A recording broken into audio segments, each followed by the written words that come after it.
only meridian that starts on the bottom of your foot for you reflexologists in the crowd. So the kidney meridian is called kidney 1, also called bubbling spring, because what it does, it starts that motion of the kidney's energy up, so it starts feeding the body. So if you're like, so a person is sort of run down, or you too, because it is all about self-stimulation, and that you can bubble up your own spring in the privacy of your home. You just bubble up your spring, and then you walk out and do your business.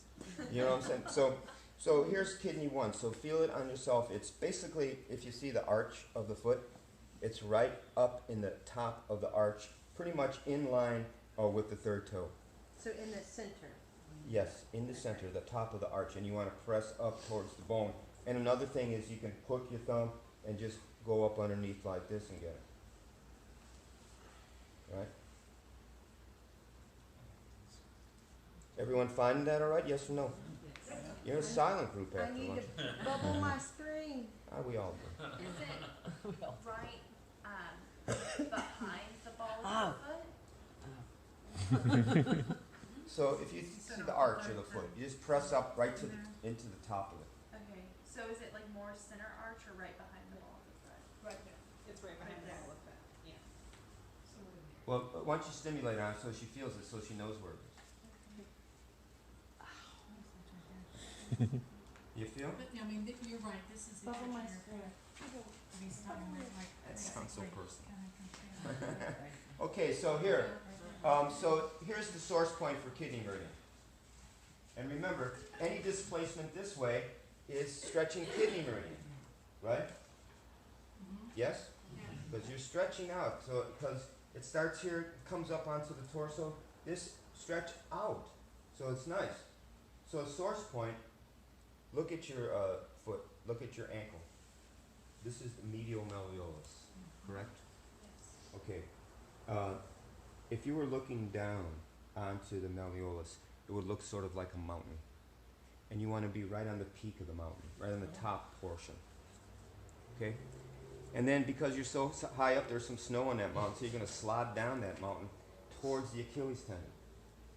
And you're going to fall right into that valley. So there's a valley before you, as you slide off to the mountain. There's that little indentation between the malleolus and the Achilles tendon. Are you in that space? Now I want you to take your thumb and hook it, bringing it back towards the malleolus, because we go towards the bone. Pam Fraser, you okay? Okay. Can y'all feel that on yourself? That should be a nice little ache kind of thing. So that's the source point. So I'm going to say something though. You know, that's a live it up kind of point. So that helps with your energy, right? Kidneys, awesome. So those are the lower or distal points for a kidney. The other kidney point that helps with your overall energy is where it ends, which is kidney 26 or 7, and it's called elegant mansion. Okay, wait. So the first one in the center of the foot, that was kidney what? Kidney 1. Kidney That's where it begins. 1. And the one I'm showing you now between the medial malleolus and the Achilles tendon is the source point, and that's kidney 3. Kidney 3. And remember, I have that separate page that's in your manual Yeah. that shows all the source points and it gives general location. And I grouped them by inside of arm, outside of arm, inside of leg, outside of leg. So they're grouped real clear, and the source points are all on them. And remember, you know, the source points are only on the hands and the feet, right? Beginning and ends of the meridians. So they're just here around the wrist, back of the hand, around the foot and ankle. They're just the other subos, but there's no source points other than hands and feet. So everyone found the source point for the kidney meridian, yes? Okay, awesome. So, so I want you to do some seated here, but also I want you to make sure that you're going to thumb the kidney meridian up to the leg, all right? So you want to start by hooking, and then I want to see how you use your posture. And when I do kidney meridian, a lot of times I'll roll the leg up a little bit because the kidney meridian is down further. You have spleen, liver, and kidney. So if you come out, you can roll right into the kidney meridian. And you can do extended thumb, or if you want to do a compression for here, you know, I've seen people compress like this, right? I've seen people compress like this, right? I like to compress like this.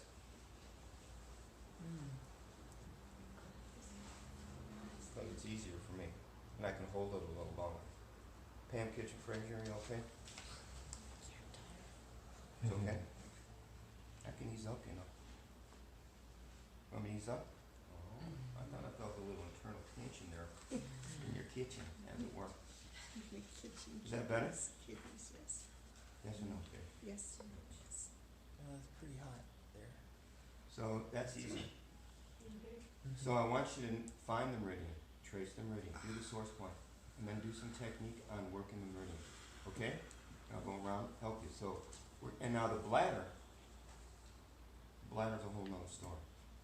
Right? So think about something for a second. You're to stretch the bladder. Okay, you want to stretch the bladder meridian.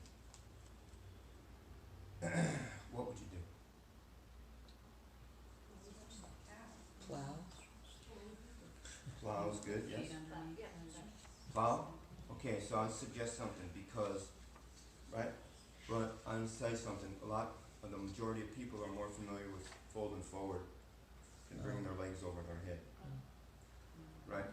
So, because it starts here and goes over, and the back of the neck on either side of the spine, and through the sacrum, goes right through the sacrum, right through the hips, on the inside of the gallbladder, right through the hamstring, gastrocs, all that thing. Forward fold, Oh, and sit up. stretches hamstrings, stretches gastrocs, opens up the lower back, stretches this, stretches it here when the head's down. Right? Stretches the whole bladder meridian. And what do you see with Pam in this position? What do you see as body workers? Her back. Come look. Curvature in the back. Look at her. As you would look at a client, what do you see? Very good. Tight hamstrings. Look at how much her knees are bent. Right, so the position is really good for her. But when it's unsupported, terrible. Because it puts too much strain on the attachment behind the knees. So where's that fancy schmancy? Oh, yeah. Sweetie, this might be too high though, but here, lift your legs and put your knees over there. And lean forward. Is it okay? See, she immediately goes forward more because it takes the strain off of that. But is it a lovely stretch for opening up the whole bladder meridian? Now, Lovely. her spine's much straighter. Yeah, you know, and then you can do any assistance you want here to move her into a little bit more, if you feel that that's applicable. You know, any old thing to do.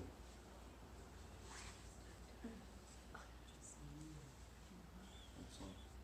Just waiting for something to happen. Okay, so that's for that. Now, could you lay back down? Here, we'll keep it ready. Good job. So, a couple of things that I want you to include. I want you to do that stretch, right? Locally. And if they're going here, and their knees are okay, but they're really limited here, which is the other area usually, you put a bunch of pillows here in their lap, so they can just collapse into it, because it's about holding the pose. So you put some pillows in there, so that they don't have to strain their like. And again, you're giving them support where they need it, they relax more. That's why she went forward more when I supported her knees. Because it took the stress out of her system, she opened up more. We're all the same. We're like little amoebas. You know?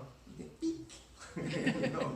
Or if you leave us alone, we're just like Morpheus little blobs that are very happy. You know, but so now, and I want you to do a few things in supine more, you know, because for stretching the lower portion of bladder meridian, you do hamstring stretch, right? Right, so I want to just make sure that you're clear on just doing some nice hamstring stretch. Now, when you go forward, because she's tight in her hamstrings already, and you know that, I would do this, where I come down and support and place a little back pressure onto her knees. So her bones are aligned, so she gets a pure stretch of her hamstring, and you'll be able to go into it more. Because you're taking that out again. So just a little back pressure. There, right? So you're stretching that portion of bladder meridian. The bladder meridian comes down the back and then it goes right through the sacrum. The holes actually in your sacrum, the foramen, or what do they call it? You're close. I'm close? Okay. Well, them holes in your in your sacrum, you seen them all? You know, we all got them. Nerves come through there. But also, that's where the acupressure points are on the bladder meridian, bladder 53, 54, 55, 56, I believe, that are right in the holes. And when you're working on the sacrum, you want to address those points because they not only help the energy flow through, but you know there's a lot of aponeurosis, a lot of connective thick tissue over the sacrum that's keeping it stable, helping stabilize, but also it can get very glued down on the iliums along with the sacrum and even up into the lower back. So